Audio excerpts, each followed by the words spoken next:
네, 안녕하세요. 이번에 솔리드라는 객체 지향 개발 원칙을 주제로 발표를 하게 된 김남규라고 합니다. 솔리드란 객체 지향 개발을 하기 위해서 지켜야 하는 여기 있는 5가지 원칙을 말하며 이 원칙을 지킨다면 변경이 용이하고 유지보수와 확장이 쉬운 소프트웨어 개발을 하는데 도움이 됩니다. 이 솔리드를 발표 주제로 선정했던 이유를 말씀드리자면 강의를 들었을 때 그리고 이거를 이론으로 처음 접했을 때는 이해가 됐다고 생각을 했었는데 막상 과제를 하면서 코드로 접목시켜 보려고 했을 때는 좀 어렵다는 생각을 했고 갈피를 잡지 못했고 이해하고 있는 것이 맞나라는 생각을 하게 되었습니다. 그래서 이제 발표 스터디 주제를 정해야 했던 시기가 왔었고 이해를 하고 넘어갔으면 좋겠다는 생각을 하여서 이 솔리드를 발표 주제로 선정하게 되었습니다. 발표 내용은 솔리드 5가지 원칙에 대한 설명과 이를 지켰을 때 얻을 수 있는 장점을 간단한 코드를 예시로 들어 설명하도록 하겠습니다. 그리고 마치면서 이 솔리드 공부하고 과제를 할 때 저의 생각을 한번 공유 드리겠습니다. 첫 번째는 단일 책임 원칙입니다. 단일 책임 원칙은 하나의 모듈은 하나의 책임만을 가져야 한다라고 아시는 분들도 있고 알려져 있는 것 같은데 이보다는 모듈이 변경되어야 하는 이유는 단 한 가지여야만 한다라는 뜻으로 이해하시면 좋을 것 같습니다.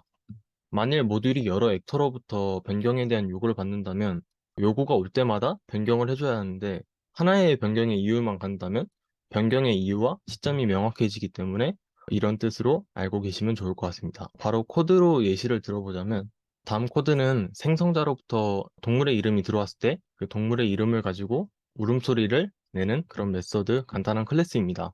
이런 클래스가 있을 때 여러 동물이 추가되어야 한다는 요구사항이나 강아지나 고양이가 들어오지 않는다는 그런 조건이 발생한다면 그리고 또 다른 여러 가지 이유로 이 클래스는 변경에 대한 이유가 발생하는데 이 클래스를 추상 클래스인 애니멀과 이를 상속받는 클래스들로 분리를 한다면 여러 동물이 추가되어야 하거나 강아지나 고양이가 들어오지 않는다는 조건이 생겨도 손쉽게 유지보수할 수 있습니다.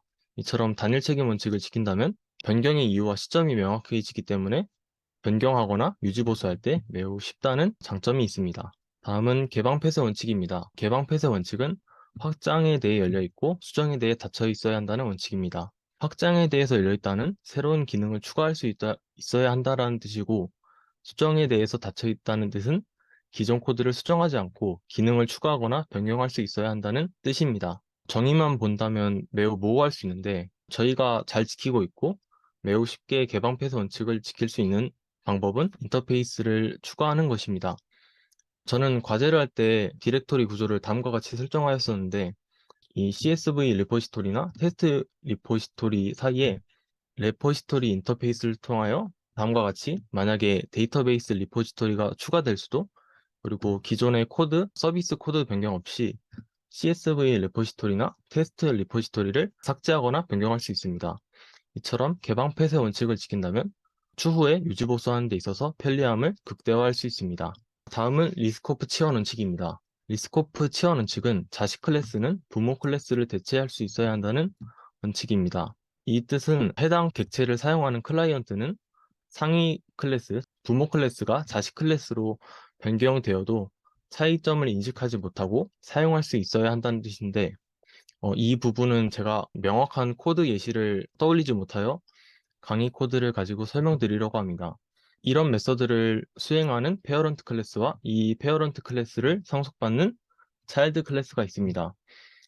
그리고 클라이언트 코드는 매개 변수로 상위 클래스나 하위 클래스가 들어온지 모르는 상태고요.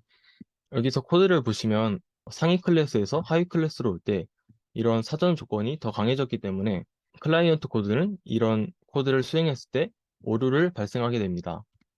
이는 리스코프 치환 원칙을 지키지 않아서 이렇게 발생한 오류인데요. 이 코드는 리스코프 치환 원칙을 지키게 하려면 이 둘은 상속 관계가 아니게 되거나 이 페어런트 클래스가 부모 타입으로 가야 되는 그런 코드로 변경되어야 합니다. 이처럼 리스코프 치환 원칙을 지키려고 한다면 올바른 확장이나 다양성을 위해서 리스코프 치환 원칙을 지켜야 합니다. 다음은 인터페이스 분리 원칙입니다. 인터페이스 분리 원칙은 한 클래스는 자신이 사용하지 않는 인터페이스를 구현하지 말아야 한다는 원칙인데요. 어떤 클래스가 다른 클래스에 종속될 때는 최소한의 인터페이스를 사용해야 한다는 뜻입니다. 바로 코드로 예시를 들어보자면 북 도메인과 이북 도메인이 있을 때 이를 아이디로 검색하는 인터페이스 리포지토리가 있고 이를 구현하는 구현체 두 개가 있다고 가정해 보겠습니다. 이를 구현해야 한다면 북 리포지토리는 사용하지 않는 find ebook by id를 구현해야 하며 마찬가지로 이북 리포지토리도 사용하지 않는 이 메서드를 구현해야 합니다.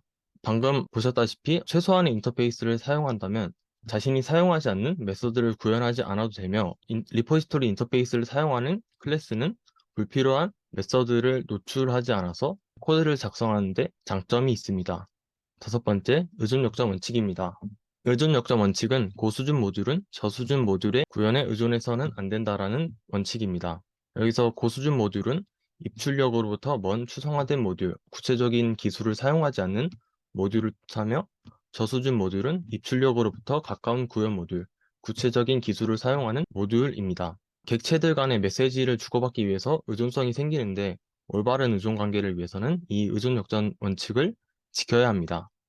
이 그림에서 서비스라는 고수준 모듈이 CSV 라이브러리를 사용하는 CSV 리포지토리나 JDBC 기술을 사용하는 데이터베이스 리포지토리 기술을 의존한다고 했을 때 만약에 데이터베이스 리포지토리의 구현 기술이 JPA로 바뀐다면 서비스 코드도 변경해야 하는 그런 상황이 발생하게 됩니다.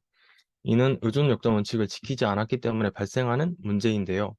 이 구조를 다음과 같이 바꾸게 된다면 여기서 의존 역전이 일어나며 서비스는 이 고수준 모듈인 레포지토리 인터페이스를 의존하기 때문에 이 레포지토리 구현체에 변경이 있어도 서비스는 변경 없이 리팩토링을 할 수 있게 됩니다.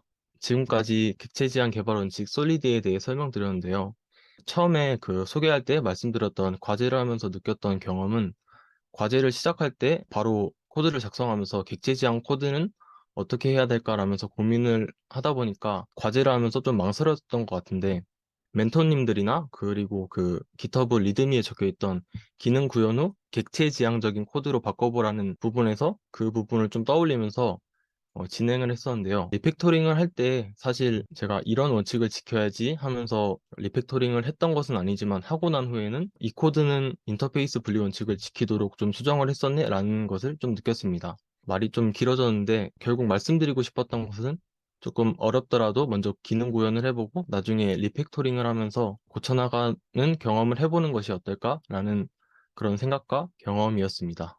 네, 이상으로 발표 마치도록 하겠습니다. 감사합니다.